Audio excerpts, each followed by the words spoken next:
In a recent study which was published by the Indian School of Business, it was found that the large Indian firms obtain about, large as per the definition of the MSME ministry, about 47% of their total funding from internal sources, 19% from banks and financial institutions, and 5% from the capital markets, because they are all very well organized.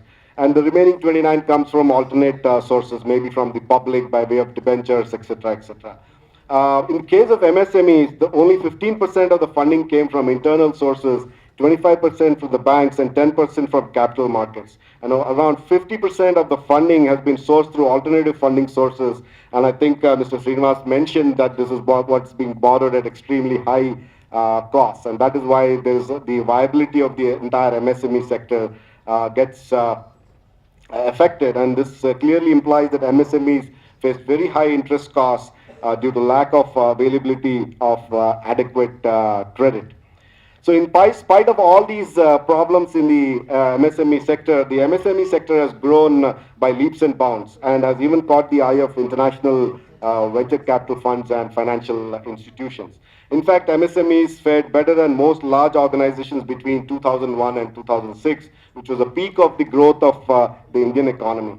For example, the net profit of companies with a turnover of rupees 50 to 100 crores appreciated by over 700% in that period, and compared to an increase of only 150% in the net profit of large corporations. So the financial performance actually has been much better. And during the same period, MSMEs also outperformed large corporations in net sales and operating profits.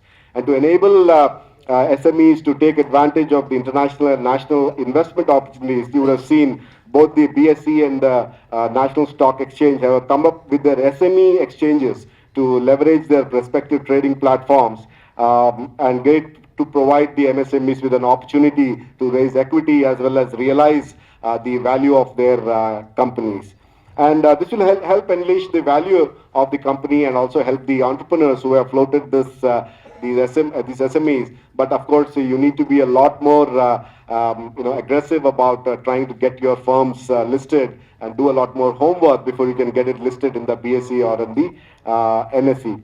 And the Make in India campaign, Mr. Rungta mentioned this, so that this is a really great opportunity for the SME sector to partner with the international manufacturers who will definitely come to India to start their manufacturing activities.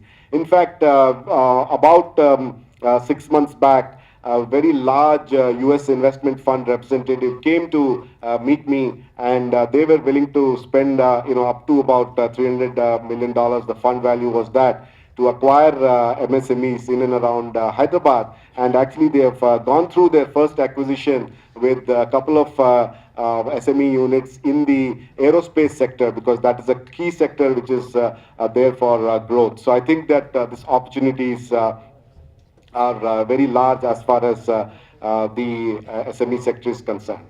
Now, state governments, if you notice, have very little leverage in the matter of financial issues like term loans and working capital. We can do what we can through the state finance corporations, but otherwise we have very little leverage. But these are because they are predominantly in the domain of the financial and banking institutions. But there are a number of other areas in the state with which the state can come to help the SME sector. When I read out the list of 8 items where the problems being faced by the SME sector, only the top two actually related to the finance sector. And under the new Telangana State Industrial Policy, we have made special provisions to the SME and micro sectors under the following heads of accounts. We talked about, I think one of the speakers talked about all these problems, and we have addressed in our Telangana State Industrial Policy the cluster approach, ancillary and vendor development, linkages with a large industry, adequate number of smaller plots in industrial parks for SMEs, development of sheds for the micro units, special fund for addressing incipient sickness, special fund for IP registration assistance, special fund for anti-pirating assistance, a fund for technology transfer and modernization, reimbursement of land conversion charges and making marketing assistance, consultant panels, separate state-level bankers committee for industries, particularly the SMEs, and decentralized procedure for issue of licenses and permissions to micro enterprises with our single window scheme. I'm happy to point out that the state government TS IPAS, the Telangana State Industrial Project Approval and Self-Certification System, was recently recognized as one of the best innovations. And yesterday, in fact, there was an award ceremony in Goa where our TS IPAS was actually recognized as the best innovation. And I'm very pleased because I had a major role to play in this particular process. And in addition to this, we have an excellent package of incentives, covering investment subsidy, interest subvention, VAT exemption, skill development support, among other benefits. And all of these have been announced under the Telangana Industrial Development and Entrepreneur Advancement, the T-IDEA scheme. And the government of Telangana has come out with one of the best industrial policies which will benefit the SME sector. The Chief Minister, Mr. K. Chandrasekhar Rao, he is determined that industrialization in Telangana shall be inclusive and facilitate social equality. So it's not just simply focusing on the big guys and telling them to come. The benefits of industrialization should reach marginal and socially disadvantaged sections of the society and the state. And to this end, additional benefits for SC/ST, women and physically handicapped entrepreneurs have also been made part of the industrial policy framework. And I'm quite sure that all of you will appreciate that after a gap of almost 4 to 5 years, we are having uninterrupted power supply for the MSME sector, the industrial sector. And this will continue. Once we have crossed this year, there's no question of any power cuts going out in future. And I want you to send this message out because you are the people who meet other people in other states, other associations, and everybody else. And I'd like you to, spread this message. And I just want to conclude with, something on a lighter vein, but also a little serious. And this is a very popular, banker joke again, which is on the internet. So the man visits the bank, talks to the bank manager and says, how do I start a small business? And the bank manager says, start a large business and wait for 1 year. So, so that is what they're talking about. And there's a large number of such banker jokes in the internet. You simply have to do a Google search and you'll find them out there. And bankers, along with lawyers and politicians, they are the favorite targets for comedians and all internet and other jokes. So in a way, the jokes seem to reflect reality. The bankers don't think these jokes are funny at all, but the people think that these are all real. They are not jokes. So there is a urgent need for us to change this kind of perception. And financial problems being faced by the MSME sector is no joke. And there's a wonderful opportunity for us right now to the promotion of SME entrepreneurs within our state, with our new policy, with the power supply situation, with the Make in India program, the political stability that is there.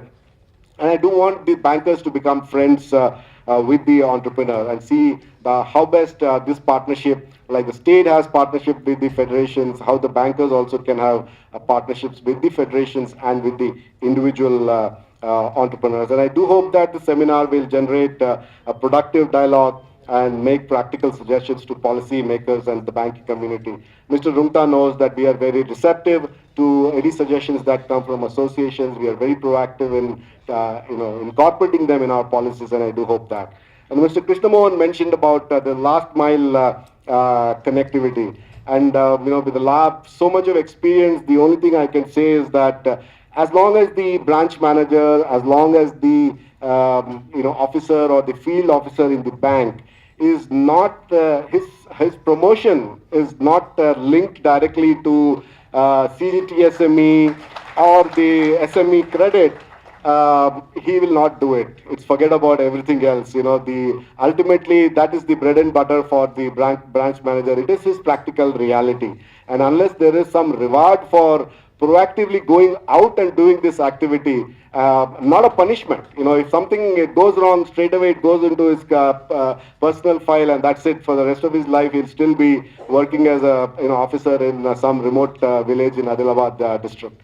So that's not, that is the last mile connectivity. It's not simply saying that there's a board resolution or there is an RBI guideline. I think the practical thing lies there, right there. It's not. We don't need anything, any major innovations to take place. Reward the bank managers, reward the officers if they do take a very major role in the development of the MSME sector, in the MSME advances, in the implementation of the CGT CMSE scheme, and you can see that wonders will take place at the branch now. Again, I congratulate the Federation for organizing this event. We always welcome it.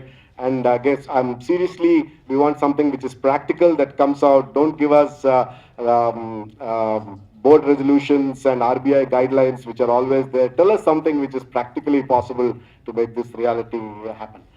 Thank you very much, and I did take a little bit longer than what I think other speakers did, but I thought it was important for me to state a number of positions that both the state government as well as what I personally feel about. Thank you very much.